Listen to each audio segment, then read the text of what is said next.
This week on the John DuLong Show, honestly, I've been sick this past week, so I haven't really been paying attention to the world. But hey, I imagine we'll get a half hour out of it anyhow. Let's start the show.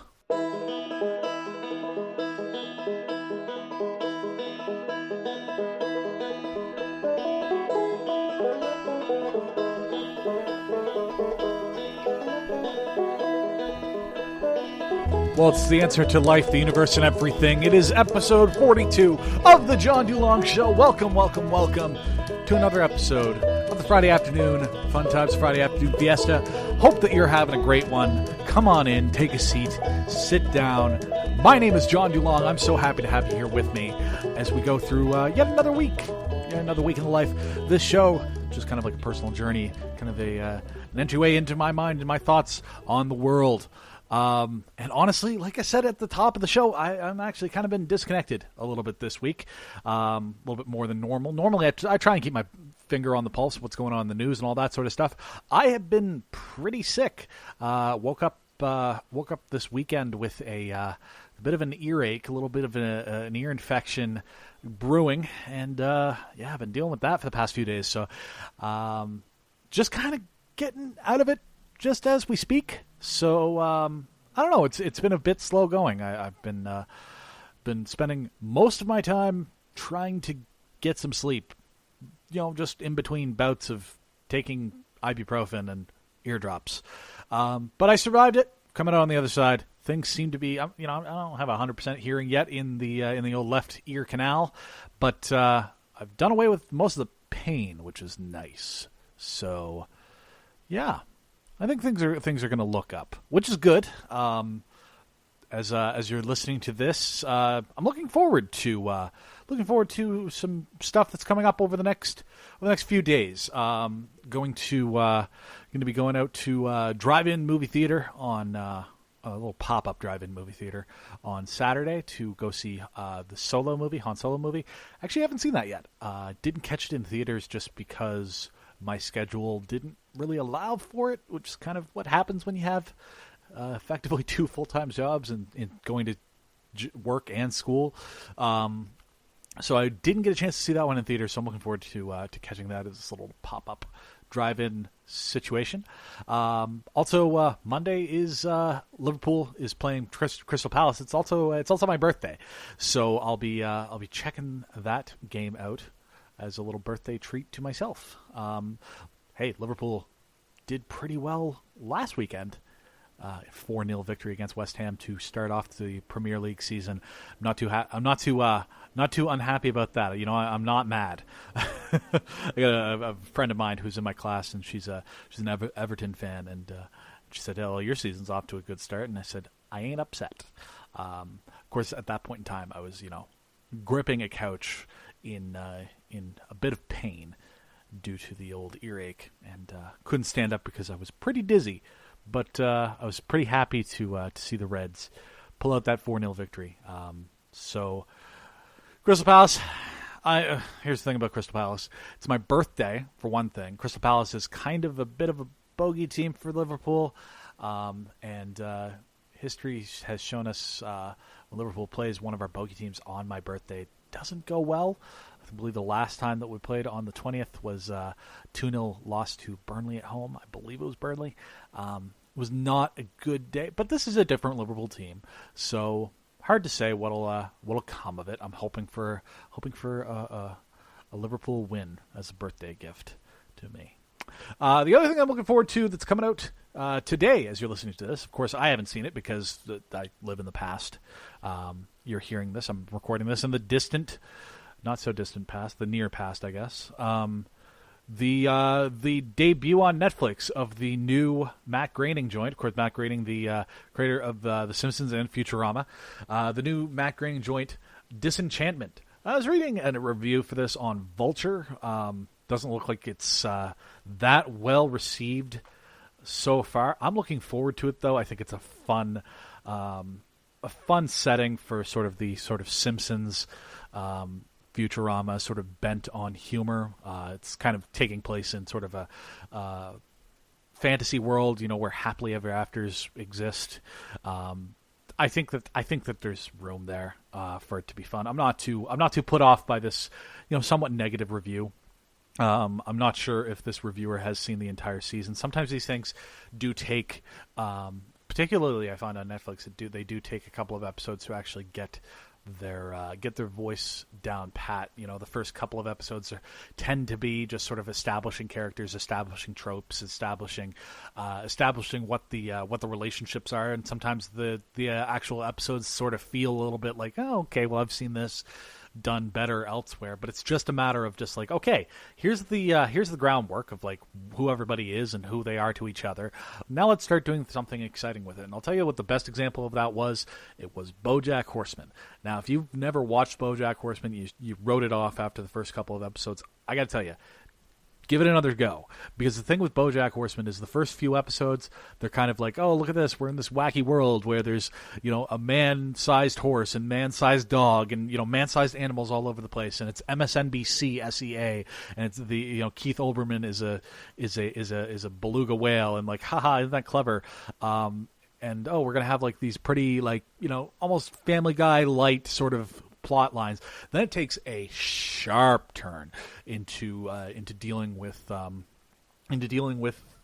absurd, with existentialism, with mental health issues, with substance abuse issues, depression, anxiety, the trappings of fame, and it just handles them with grace and type of humor that I just don't think that you see many other places. I think I've talked up this show on this show before. I've talked about how much I love BoJack Horseman on this show before. But man, oh man, if you haven't checked it out, like that's the reason why I'm going to give Disenchantment the full season as it drops today for you, tomorrow for me, as it drops to really get an opportunity to take it in.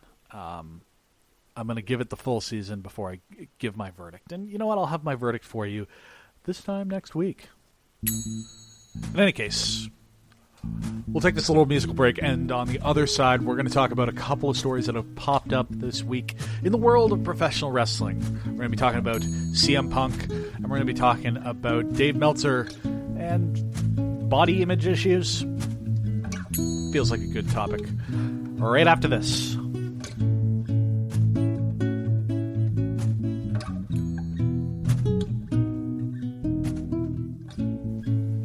And actually, before I actually get into either of those topics, I do want to just sort of mark the passing of Jim the Anvil Neidhart.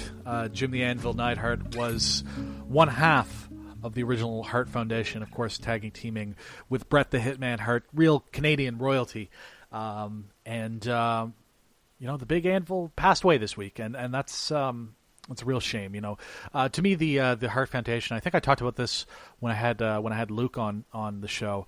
The Hart Foundation to me was sort of a perfect prototype of a certain type of tag team, which I feel always works really, really well.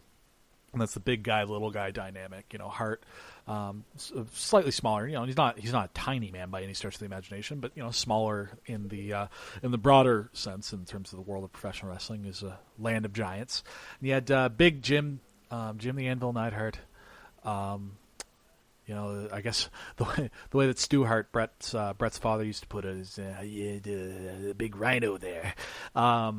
Just a real shame that he has passed away. Obviously, well wishes from all corners of the internet, pouring into to his family. Of course, Natty Neidhart, is a member of the WWE roster, and it was nice to see. I don't know. It's one of those things where it's like, it's a shame that it has to be somebody passing away, somebody of note passing away, but it's nice to see, Twitter, that corner of the internet, doing something pretty rather than something so ugly as is so often the case with Twitter. I don't know. It's just my 2 cents. Rest in peace to Anvil. Do want to talk real quickly. There's not a whole lot to say about this, but CM Punk, may remember my covering his defamation trial against Dr. Chris Amon. Nobody's quite sure that he won. Unfortunately, looks like looks like CM Punk is going back to the courtroom, this time against his co-accused in that very same lawsuit, Colt Cabana, real name Scott Colton. These guys used to be best friends, and this is actually really kind of tragic, but CM Punk is being sued by Colt Cabana in Cook County Circuit Court for breach of contract and fraud stemming from the defamation lawsuit that they just beat a couple months ago. According to documentation that was obtained by the Chicago Sun-Times, Cabana's lawsuit is basically saying that CM Punk had promised to help him with legal fees while they were being accrued, while they were fighting that defamation lawsuit brought to them by the WWE doctor. Made, due to comments made on his podcast, on Cabana's podcast.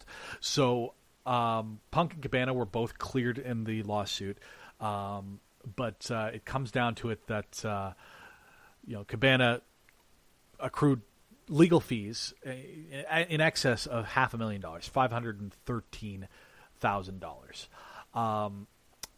Apparently, Punk texted him, and there was some other documentation saying that he would be covered, but then there's a further email that says whatever my bill is currently will be cut in half, and half will be yours. If you choose to make this ugly, that's fine too. I hope you won't, but I gave up on you doing what is right a long time ago. Cabana has filed his own lawsuit against Punk. He's asking for $200,000 in general damages, as well as a further $1 million in punitive and exemplary damages. Basically, the suit is alleging that Punk acted with fraud, malice, and oppression while seeking to cause deliberate intention in causing Colt Cabana harm. It's a real shame because, honestly, these guys used to be really, really close. Sort of well known that they kind of broke into the business together. Used to be best of friends, and now it's coming to this. It's coming to this kind of dollar figure breaking up their friendship more and more. Certainly, it seems that the entirety of the defamation lawsuit sort of drove a wedge between them, which is really unfortunate. In any case, I wish them both well. Honestly, I think that Cabana. I mean, this is one of those things where it's like I don't live in Illinois, so I don't know all of the ins and outs of the Illinois sort of legal system. I think that Cabana has a pretty strong case that he put this story up in his podcast. He interviewed Punk. Punk chose Cabana as his way of getting his story out about his his exit, his departure from the WWE. Kind of seems to me that Cabana could have, at the first smell of trouble, taken it down, and it was kind of like they were both, I don't want to say conspiring because that has its own legal ramifications, but they were together on in their belief that it should stay up. And Cabana was kind of brought into the lawsuit as a way as trying to get to Punk from Amon's lawyers. It's kind of what's sort of Cabana was sort of let off completely, pardon the pun, but scot-free, because he wasn't at all at fault for anything that had been said on the show. He was publishing what he felt to be true. He felt that they were certainly Punk's understanding of what is true. So, I don't know. It does seem like not a frivolous lawsuit. I'm not sure that he'll get the entire $1.2 million, but certainly, I don't know. It would be nice to just sort of see the two guys just sort of settle. That would be nice. But you know what? I don't see it happening. I think that it'll go to trial, and that'll be a real shame for all involved. All right. Next, sorry to the wrestling fans who are about to have something pretty basic to their fandom explained to them. But professional wrestling, sort of as a whole, has one guy who's kind of both the Ebert and Roper of professional wrestling. There's a guy by the name of Dave Meltzer. Now he has a co-host on his podcast in Brian Alvarez. But Dave is really the guy when it comes to wrestling criticism. He's also sort of the head quote unquote dirt sheet writer. He's basically the dirt sheets being sort of behind the scenes like